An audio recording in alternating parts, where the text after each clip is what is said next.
There are few Asians that know the truth and they are speaking out. Because come to think of it, black Americans own the right, they have the right to determine wherever they want to spend their black dollar. They determine whoever they want to give it out to. So when Asians are beginning to feel entitled, oh, Asian stores, they're not patronizing us, they are boycotting us. I mean, for crying out loud, America does not consist of black Americans alone. It consists of every other and many other ethnic groups. So you can go to them, let them patronize you, stop having this entitlement mindset, because it is not for you alone that black dollar is meant for. They can spend it anywhere. Welcome to my channel. Today's going to be very interesting because few Asians are saying the truth now, and they are saying rather than Asians being the way they are, being entitled, that they should rather seek a way out, maybe dialogue, maybe try to be open-minded and seek for repentance or solidarity so that they can get out of this situation instead of having this entitlement mindset. This is what this lady is saying. Let's go listen to her. Credit belongs to original creator of every content and stages. Guys, let's dive into it. And when I come back, the conversation continues. Don't forget to subscribe, like, and share if you love this great content. I'll be right back. Don't go nowhere. All I'm saying is that if you are Asian, before you should even be asking the question about who gets to decide who gets to boycott Asian-owned businesses, we need to be having the conversations in our own spaces about whether or not anti-Black racism needs to be addressed and have those uncomfortable conversations within our communities. Because I have been doing this for years, right? Have you been doing that before you decided to come online and post a video being like, oh, Black Americans are such hypocrites, which they are not. They have a right. Like, they have an absolute right, because we do have rampant anti-Black racism. And before we are willing, like, we need to be willing to take accountability for that before we get to decide whether or not anybody should be boycott. Also, it's not even our decision who gets to boycott. Our role, right? And everybody has different roles under systemic oppression, and something happens, is what can I do in solidarity instead of looking at this situation as an us versus them problem? If you're still looking at it from the lens of an us versus them problem, then you are on Rick Chow's side. And I know that people can say like, oh, well, you know what, like I have such a diverse spectrum of ideas and I see things differently. But when it comes to systemic oppression in a world that is made to be black and white, then if you are going to look at this boycotting situation as, oh, you shouldn't boycott us, why should we have to pay for the sins of this one guy? Like, that's not like the systemic playbook, right? Like when one person does harm, or even if it's a few people doing harm, right? If you think about like slavery in the South, even if it was just a few people, a few families running the whole thing, okay? The systemic issue is still the fact that everybody inherited these core belief systems about certain marginalized groups of people, and we are still perpetuating these ideas, right? Like, the issue is that our ideologies are still there, right? And until we're able to address that, why are we even thinking immediately like, oh, actually, I'm going to argue about boycotting, when you should be looking at yourself in a mirror and being like, hey, I realize that I'm contributing, my community is contributing. How have I seen anti-Black racism manifest in Asian spaces? Like, why are these conversations so difficult to have? I don't know. But they need to be had, right? They exist. They exist. People are doing it, some people are not. But when it comes to the question of solidarity, are you for or against? And if you are for, then have the conversations first before you decide who gets to boycott if you are an Asian person. I really want you guys to watch this video. You don't go into a Black neighborhood without seeing Asian businesses or restaurants or liquor store owners, and vice versa. You don't go into Asian neighborhoods without seeing Black customers and Black clients that keep our businesses alive. And you don't go into the Black community without seeing Asian businesses and restaurant and liquor store owners. But you don't go into the Asian community without seeing Black customers and clients.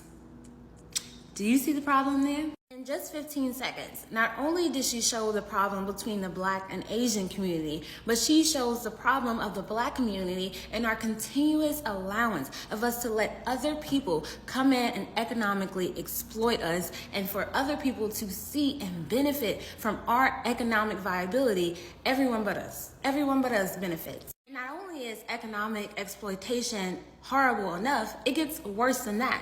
They come into our communities and they're very anti-Black, and they treat our people disrespectfully, and oftentimes it has led to them taking Black lives. This happened in 1991. This happened in 2023. This is a 30-year period and the exact same things are happening. Something is immensely wrong as to why we have still allowed this to continue. The fact that we know how horribly we are treated by these business owners and their communities in our own community, and yet we have still somehow allowed them to be economically benefiting from us, is insanity. And the craziest part of it all is that none of these communities, whether it's Asian, Arabic, or even Palestinian, yes, are bringing in businesses that can benefit us, or that are necessary, are vital to our well-being. You don't need Chinese food to survive. So there's no point of us supporting them. We don't need our nails done to survive. We don't need liquor stores and drugs and horrible food that they're selling us. So the fact that they're able to still have economic viability in our communities is insane. They aren't bringing in hospitals to our communities. They're not bringing in grocery stores to our communities. There is no advantage of Black people allowing Asian businesses, Arabic, Palestinian businesses in our community. We're not even bringing in businesses that are selling products and goods that we could go and resell later that have some type of resale value. So it just is so preposterous that this is continuing to happen. And just if you thought it couldn't get any more silly, in 2020, they came out with Stop Asian Hate, to suggest that Black people were committing crimes against Asians. But if we're the ones who hated them, how are they allowed to open up businesses in our communities, and yet we aren't allowed to open businesses in their communities? Black people are the ones who helped them get that crime bill passed. This is week 2 of the Black transfers. What are you sisters doing? Are you strategizing? I don't think you are. Because if you were, I would see more of your Black businesses out here on this TikTok app representing you. Stop talking about the Asians' empty businesses. We all know that's happening. Now is to seal the deal, to lock down the deal. You have to advertise your companies, where you guys are located, what your hours are, your address, and most importantly, you have to come together as a unity among sisters. So for example, if you're in a city and there's only one Black nail technician for that particular area, you can't handle all those customers, baby. You have to network with other sisters. So get on Facebook, get on Craigslist, get on anywhere and advertise that you're going to need assistance so that you guys can what? When those businesses are officially done in your area, you guys can come together collectively and run that shop. Get your LLC. Get yourself organized so that when the takeover is complete, you're ready.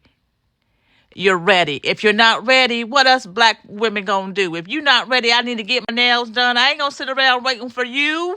No, I'm gonna go to the nearest salon and get my stuff done. No. Y'all gotta get organized now. Get organized. Bye.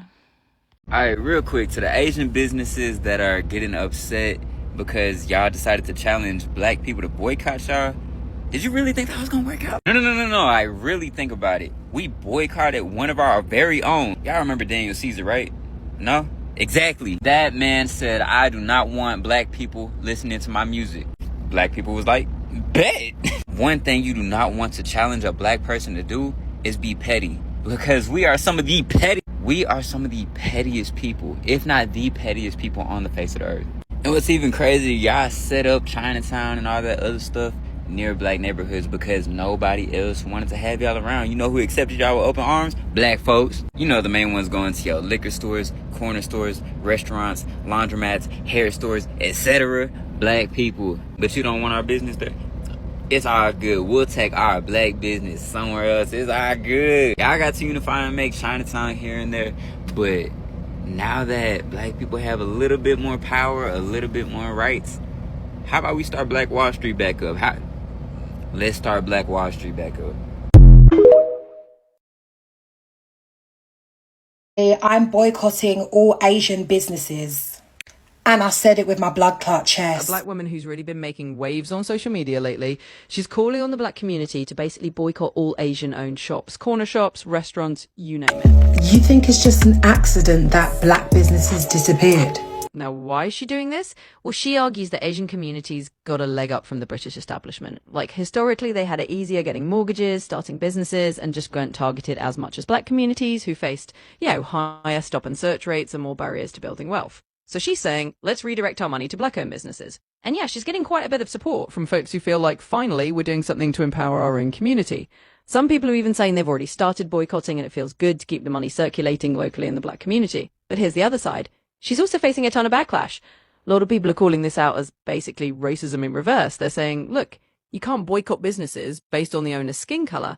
That's just not how a modern, fair society works. Critics are pointing out that Asian communities face plenty of hardship too. They dealt with racism, Islamophobia, and they often succeeded because of really hard work, long hours, and strong family networks. So to them, this isn't about privilege. It's about sacrifice and effort. And then you got folks saying she's got double standards. Why only target Asian businesses? Why not apply the same logic to other groups? And people are really worried that this kind of rhetoric's just going to divide communities that have lived side by side for ages. So that's the situation in a nutshell. It's a big, messy debate with strong feelings on all sides. And while a lot of people from the Asian community have been showing their true colors lately about this boycott against them, I got to thinking, I ain't never seen y'all at Mama Lucy's over there in Miami. I ain't never seen y'all at Sunday's Eatery in Miami Gardens. I ain't never seen y'all at Sister Sarah's Crab House over there in Fort Lauderdale. I ain't never seen y'all at Shisha, the one in Hollywood or the one in Lauderhill. I ain't never seen y'all at the Dutch Pot or Donna's Caribbean Restaurant. And these are all popular black-owned places down here in South Florida that I frequented one too many times. And I ain't never seen y'all there. So while y'all upset that we're no longer going to be patronizing y'all businesses, it seems like y'all ain't been patronizing ours from the beginning. Meaning this has always been a one-sided thing from the beginning. And now y'all upset because the one side is about to take their side back when y'all have been on our side to begin with. Oh well. I love when the black community says, let's boycott Asian businesses. Please do. We'll get rid of the Chinese takeout, the dry cleaners, the laundromat. It is so damn ironic of you to bring up Chinese restaurants, and dry cleaners, and laundromats, because we didn't choose those jobs. We were actually forced into them due to the anti-Asian laws created by white Americans and white European immigrants. And the only reason why those businesses survived was largely because of the support of black people. But a lot of you bootlickers don't know your history. And for that, I'm going to have to take you to school. Domain expansion. Infinite TED Talk. What's up, everyone? My name is Rainier, and this is the true history of boycotting Asian businesses. You see, before Chinese restaurants and gas stations and beauty supply stores, the first Chinese migrants were actually in America in the 1800s during the California Gold Rush, and then to build the Transcontinental Railroad across the West Coast. But when the gold ran out and the final train tracks were laid, the American economy fell into a depression, and poor white Americans and European immigrants started to feel threatened by Chinese labor.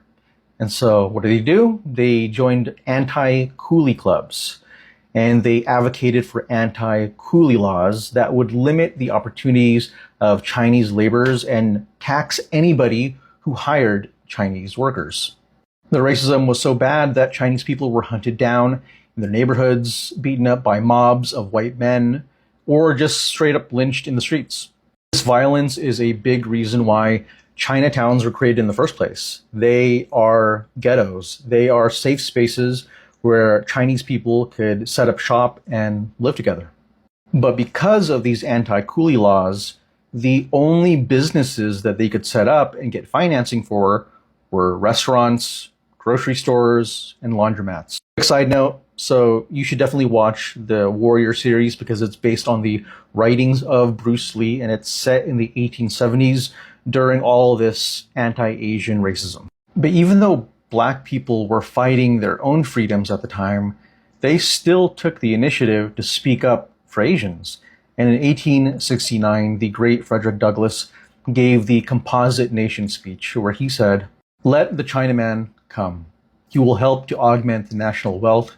He will help to develop our boundless resources. He will help to pay off our national debt. He will help to lighten the burden of our national taxation. He will give us the benefit of his skill as a manufacturer and as a tiller of the soil in which he is unsurpassed." Then in 1871 in Los Angeles, a mob of 500 white men robbed Chinese businesses and killed 19 Chinese immigrants. Hatred was so commonplace that companies would release advertisements to sell their laundry products using anti-Chinese racism. And then decades later, when the Hoover Company needed to sell washing machines, they published this ad over here depicting Chinese laundromat workers being displaced by automation.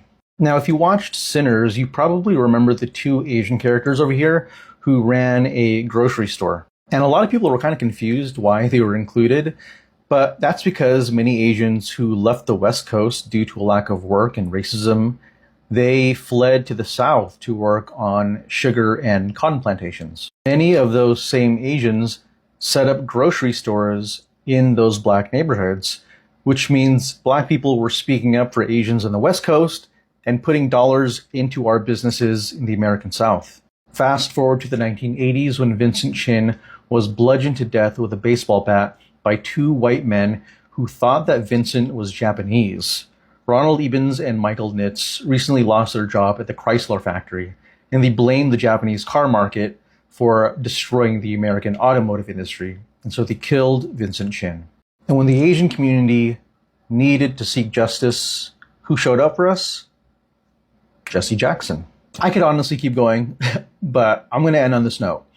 If you know the Disney movie, The Jungle Book, then you know the author of the original book, Rudyard Kipling. But what you might not know is that Rudyard also infamously created the poem, The White Man's Burden, which symbolizes the pain and the struggle of being a white man who is responsible for carrying African, Asian, Latino, and indigenous people out of the jungles of barbarism into the promised land of civilization. But for a lot of you bootlickers, you seem to think that just because you're in another basket that you're better than Black folks, even though we've worked on the same plantations and we've been lynched by the same angry mobs. You're trying so hard to get invited to the picnic, even though history has proven that we'll never truly be accepted by them.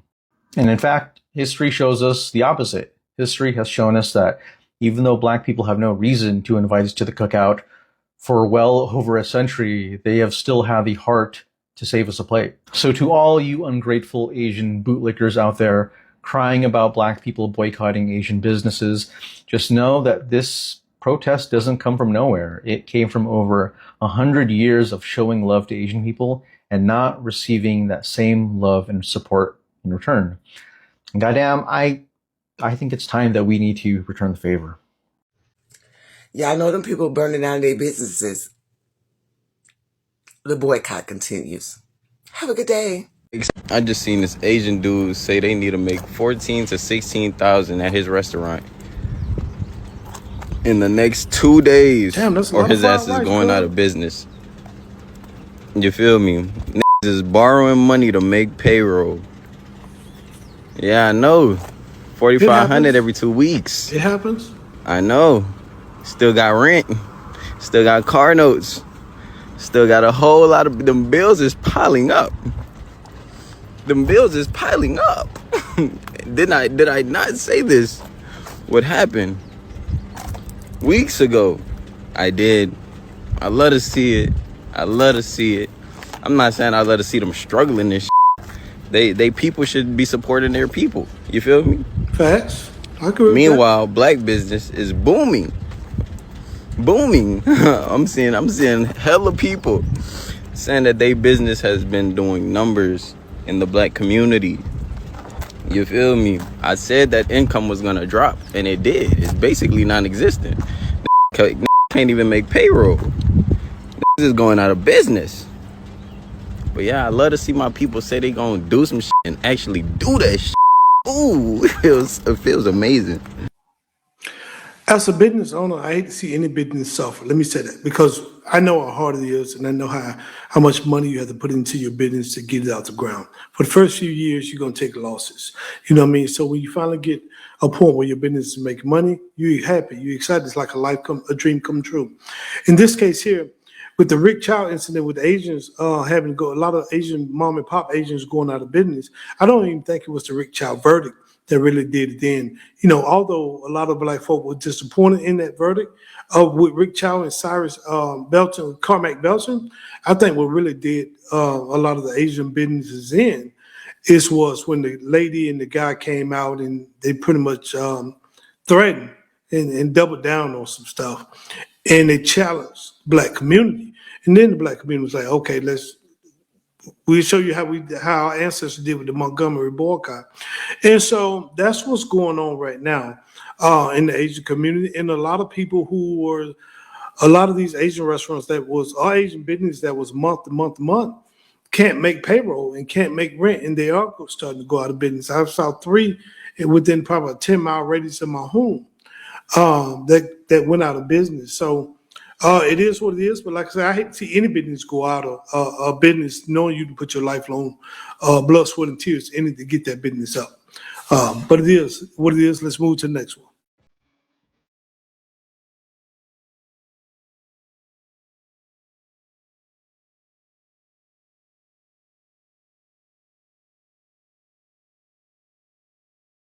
Some Asians are actually speaking out the truth that most of the Asian community do not want to speak about. And for me, I believe this is how it should be. I believe if this was the approach that was adopted at the beginning, probably this boycott may not even have even taken place, may not have taken place. It may have soothed or softened the heart of the black people, the black community, to seeing that, okay, the Asian community are remorseful. They felt the plight of the black people, or that they've actually shown solidarity.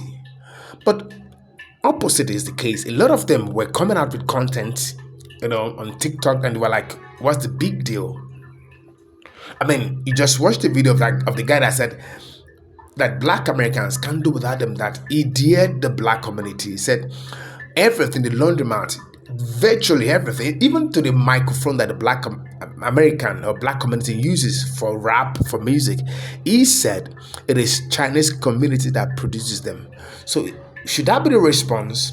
I haven't seen what happened. I haven't found out that the guy called Rick Chow actually unalive a 14-year-old boy, 14 years old boy with his sons just because of a bottle of water, that this guy should have addressed and say that, oh, we share in the grief of black Americans, we condemn this act, instead of coming out to say because of a bottle of water we are not in support of what Rick Chow did. He didn't say that. But what he came out to say is that he dared the black community.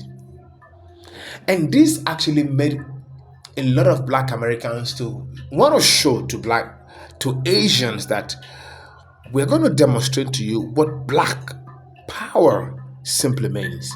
And of course, the boycott has been on. And even up until now, there's been a serious boycotting of the Asian businesses. And of course, Asian businesses right now are trying to fight back by cutting the supply, chain to black businesses. But hey, black Americans are up to the task. They are saying, we're going to make sure that even supplies will get to black stores, because we're going to make sure that the production line is also taken over by black community. You see? I believe that what this Asian lady said at the intro of this video is very profound, and I believe that is what should have been said. If the Asian community has come out to condemn the act by Rick Chow and pledge allegiance or pledge some solidarity support with Black Americans, and I believe that it would have been averted. A dialogue will have actually made soothing the pain or the grief in the heart of Black Americans, but none of this was done. And what this lady was saying at the beginning of this video is she said Black Americans have the right to determine who and where they spend their black dollar with, and that is absolutely correct. And the second video said, the woman said, see, if you go to Asian community, you see a black person spending there. If you come to a black community, you see that black people are the ones spending dollar for Asian stuff, even in the black community. So what does it mean? It simply means that the Asian community cannot do anything without the Black Americans or black people patronizing their business, spending their black dollar. This is the summary or the conclusion that should have been concluded by the Asian community, that should have been known by them, before spewing out some rhetorics and confronting the black people as though Black Americans are not doing anything. The majority of the people that patronize Asian store are Black Americans, 95%, because they are mostly in black community. See, white folks do not even allow Asians to have stores in white community. You see that? They told them, we give you the fund, we give you the financial, but go to black community and go and make money from them. And Black Americans do not even mind. But when you come out and make it look as if Black Americans can't do without you, come on, who pays the money dictate the pace, dictate who gives the money, it dictates the tune. Because Black Americans are the one paying for your bills, supplying. How you pay your rent, how you feed is determined by black patronage. Black people are buying stuffs from your store. And you want to make it look as if they're not doing anything. Anyway, let's see how this will pan out, because already Asians are crying out already. They are regretting. A lot of people are saying that Asians should have responded the way they responded, but the deed has been done. They made it obvious that they are anti-black. They made it obvious like they don't really care what Black Americans will do. But most of those people, I'm not sure if they are business owners, but the people that own the business are the ones paying for what they said, their carelessness, their nonchalant behavior. But it's late now, because Black Americans are saying it is time to bid for black community. But really, is there still room for dialogue? I don't know as well, but I'm just throwing this out there. If there's anyone that cares to listen, I'm asking, could there still be a room for dialogue? I don't think there is, but I'm asking peradventure. Because some few Asians are actually calling for dialogue. They're actually saying, they're rebuking their fellow Asians, and they're saying, no, this is not the way to go. Black Americans have the right to spend their dollar anywhere they want to spend it. And this is the right way to go. Anyway, guys, I want to hear from you at the comment section. What do you think? Is there a way out? Is there going to be a dialogue? Will Black Americans stop beating empires and entrepreneurs in black community, or because they want to dialogue? I think that may not happen, but they still want to build their business empires, empower black people, build wealth in black communities, even if there's going to be a dialogue. I don't think they're going to stop that, because that's just the way to go. Let black people build wealth with their own wealth, black power, black dollar, and let every black person be empowered, and let the community receive, feedback from the proceed that is from the black economy and community. Thank you.